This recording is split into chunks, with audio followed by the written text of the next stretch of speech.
சாந்தா அது. ஆமாங்க, கரெக்டா கண்டுபிடிச்சிட்டீங்க. மறக்க முடியுமா?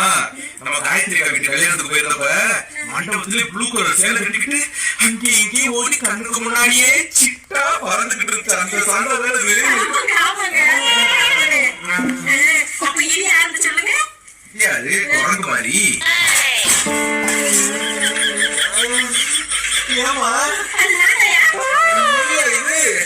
இல்ல நேர்ல சிட்டு மாதிரி அழகா இருக்கியா? போட்டோல ஒரு மாதிரி இருக்கும் நம்ம அப்படி சொல்லிட்டு நானு. ஆமா கேமராவே தெரியல. காப்பியா வச்சு வந்துருமா? சரிங்க, போன் சரியில்லைன்னா மாதிரி இருக்கேன்.